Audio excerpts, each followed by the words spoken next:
Hi friends, this is Prithvi. ఈ power platform సిరీస్లో మనం ఇప్పటి వరకు చాలా నేర్చుకున్నాం. పవర్ ప్లాట్ఫామ్ అంటే ఏంటి, పవర్ యాప్స్ అంటే ఏంటి, పవర్ ఆటోమేట్ అంటే ఏంటి. సో ఈ వీడియోస్ కానీ మీరు ఇంకా చూడకపోయినట్లయితే ఆ వీడియో లింక్స్ అన్ని కింద డిస్క్రిప్షన్లో ఉన్నాయి. ఖచ్చితంగా అక్కడికి వెళ్ళి ఆ వీడియోస్ అన్ని మీరైతే చూడండి. అప్పుడే మీకు పవర్ ప్లాట్ఫామ్ అంటే ఫుల్గా డీటెయిల్గా అర్థమవుతుంది. అండ్ ఈ వీడియోలో అయితే మనం పవర్ బిఐ అంటే ఏంటి అనేది మనం తెలుసుకుందాం. సో అంతకంటే ముందు ఫస్ట్ ఈ వీడియోకి అయితే మీరు లైక్ చేయండి. చేశారు కదా, డన్, ఓకే. ఎందుకంటే మీరు లైక్ చేస్తేనే ఈ వీడియో ఎక్కువ మందికి రీచ్ అవుతుంది. సో ఈ విధంగా ఇన్ఫర్మేషన్ చాలా మంది తెలుసుకుంటారు. ఓకే, సో నేనైతే ఇప్పుడు పవర్ బిఐ అంటే ఏంటి అనేది స్క్రీన్ షేర్ చేసి ఎక్స్ప్లెయిన్ చేస్తాను guys. Microsoft power BI. So ఇక్కడ ఈ నేమ్ చూస్తేనే మీకు తెలిసిపోతుంది. సో ఈ లోగో అనేది మీరు చూసే ఉంటారు చాలా దగ్గరలో. అండ్ దీన్ని లాంచ్ చేసింది 2015. ఓకే, ఇది కూడా మైక్రోసాఫ్ట్ యొక్క ప్రోడక్ట్. ఓకే, ఫస్ట్ ప్రోడక్ట్ ఇదే లాంచ్ చేశారు పవర్ ప్లాట్ఫామ్లో. అండ్ దీని ఫుల్ నేమ్ ఏంటంటే పవర్ఫుల్ బిజినెస్ ఇంటెలిజెన్స్ టూల్. అంటే ఏంటి, ఇదొక పవర్ఫుల్ బిజినెస్ ఇంటెలిజెన్స్ టూల్. అంటే ఇంటెలిజెన్స్ని యూజ్ చేసుకుని మనం ఎలా గ్రో అవుతున్నామో, ఒక బిజినెస్కి ఒక ఇంటెలిజెన్స్ లాగా పవర్ బిఐని యూజ్ చేసుకొని బిజినెస్ని గ్రో చేస్తాం. Okay, so it is a business analytics service that delivers insights for analysing the data. అంటే ఏంటి, ఫర్ ఎగ్జాంపుల్ మీరు ఒక కంపెనీ ఉంది, అంటే ఏంటి, మ్యానుఫ్యాక్చరింగ్ కంపెనీ అవ్వచ్చు. ఆ మ్యానుఫ్యాక్చరింగ్ కంపెనీకి ఒక 10,000, 1,00,000, 1,00,000 సేల్స్ అయ్యాయి. ఓకే, ఈ మంత్లో 1,00,000 సేల్స్ అయ్యాయి, లాస్ట్ మంత్లో 2,00,000 సేల్స్ అయ్యాయి, ప్రీవియస్ మంత్లో 50,000 అయ్యాయి. సో ఇవన్నీ మనం డేటా, అంటే ఆ 50,000 ఎవరు కొన్నారు, ఏ ప్రోడక్ట్ కొన్నారు, ఏ డేట్లో కొన్నారు, ఇవన్నీ డేటా ఉంటుంది కదా మనకి.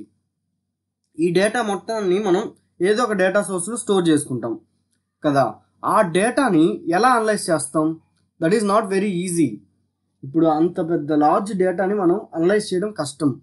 అందుకే ఇప్పుడు ఏం చేస్తామంటే ఈ పవర్ బిఐని యూజ్ చేసుకొని దాని ద్వారా ఆ డేటా ఎంతైనా ఉండని, ఎన్ని ఇయర్స్ అయినా కానీ ఆ డేటాని మనం ఒక విజువలైజేషన్, అంటే ఒక charts, bar chart, line chart, pie chart, donut charts, ఈ విధంగా ఒక visual representation, graphical representation, okay, graphical రిప్రజెంటేషన్తో మనం డిస్ప్లే చేసి దీన్ని మీ మేనేజర్స్, మీ సిఈఓస్, మీ పార్ట్నర్స్ వీళ్ళకి చూపిస్తే వాళ్ళు ఈజీగా ఐడెంటిఫై చేయగలుగుతారు, ఈ బిజినెస్కి ఈ ప్రోడక్ట్ వల్ల ఎక్కువ సేల్స్ వచ్చాయి, సో మనం ఈ ప్రోడక్ట్ని ఎక్కువగా మనం సప్లై చేయాలి, ఎక్కువగా డిమాండ్ ఉంది ఈ ప్రోడక్ట్, ఈ విధంగా. ఓకే, సో ఈ విధంగా డేటాని అనాలసిస్ చేయడానికి యూస్ చేసే టూలే power BI. And you can create a own story with your data. It takes business data and allows you to display it in ways that makes the most sense to users. అంటే ఏంటి, ఈ డేటాని use చేసుకొని మీరు ఎవరికైతే చూపించాలనుకుంటున్నారో ఈ విజువలైజేషన్స్ని, ఆ విజువలైజేషన్స్లో మీరు ఒక స్టోరీని మీరే ఓన్గా క్రియేట్ చేసుకొని ఈజీగా మీరు ఎక్స్ప్లెయిన్ చేయగలుగుతారు. ఓకే, ఇప్పుడు చూసారంటే ఇక్కడ ఈ గ్రాఫ్ని చూసిన వెంటనే ఇక్కడ మీకు ఎక్కువగా ఈ ప్రోడక్ట్ సేల్ అయింది, ఈ విధంగా మీరు ఈజీగా ఎక్స్ప్లెయిన్ చేయగలుగుతారు. అది మీ సీనియర్స్కి కావచ్చు, టీమ్ లీడ్స్కి కావచ్చు, మీ మేనేజర్స్కి కావచ్చు, ఎవరికైనా కానీ. ఓకే, అంత ఈజీగా మీరు ఒక డేటాని మీరే ఒక ఓన్ స్టోరీగా క్రియేట్ చేసుకొని మీరు ఈజీగా ఎక్స్ప్లెయిన్ చేయగలుగుతారు. సో దట్ మీకు చాలా బాగా అప్రిషియేషన్స్ ఇవన్నీ వస్తాయి. And power BI dashboard could potentially replace a standing meeting to report out in company metrics such as sales data, progress against goals or employee performance. అంటే ఏంటి, మీరు ఒక పవర్ బిఐ డాష్బోర్డ్ని యూజ్ చేసుకొని పొటెన్షియల్, అంటే ఏంటి, మనం రెగ్యులర్గా మీటింగ్, యాక్చువల్గా ఏంటి, ఈ పవర్ బిఐ లేనప్పుడు మీరు ఒక మీటింగ్లో ఎక్స్ప్లెయిన్ చేయాలంటే చాలా కష్టం. ఆ మీటింగ్లోనే మీరు మీ మేనేజర్స్ని, వాళ్ళని వీళ్ళని అడిగి ఏది ఇంపార్టెంట్, ఏది ప్రోడక్ట్ ఎక్కువగా మోస్ట్ డిమాండ్ ఉంది, ఇవన్నీ మీరే కనుక్కొని మీరు డిజైన్ చేయాలి. ఇవన్నీ చాలా కష్టం. అందుకే ఈ company metrics, sales data, profit data, loss data and ఇంకా most demanded product, top 3 products selling, and కాకుండా top 5 products, and last financial ఇయర్కి ఈ ఫైనాన్షియల్ ఇయర్కి ఏది బెస్ట్ ప్రోడక్ట్గా వెళ్ళింది.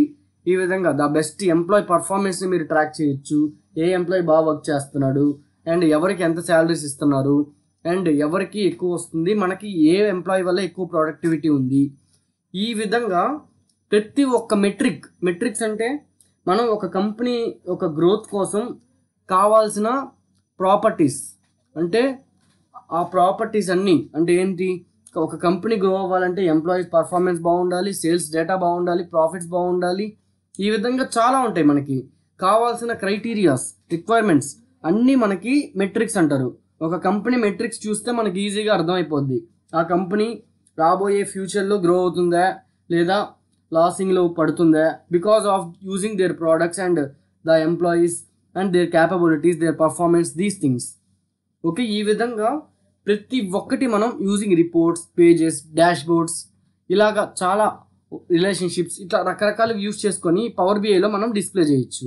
చూసారు కదా, ఈ విధంగా పవర్ బిఐలో డెస్క్టాప్ ఉంటుంది, సర్వీస్ ఉంటుంది. సో దీనికైతే కాంపిటీటర్స్ మనకి క్లిక్ సెన్స్, ట్యాబ్లు, ఇలా చాలా మంది కాంపిటీటర్స్ అయితే ఉన్నారు.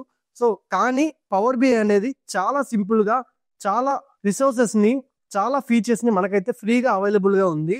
అందుకే ఇది ఎక్కువ మంది యూజ్ చేస్తూ ఉన్నారు. అండ్ ఈ పవర్ బిఐ గురించి మీకేం తెలుసో ఆ అప్డేట్స్ కానీ కింద కామెంట్ లో మెన్షన్ చేయండి.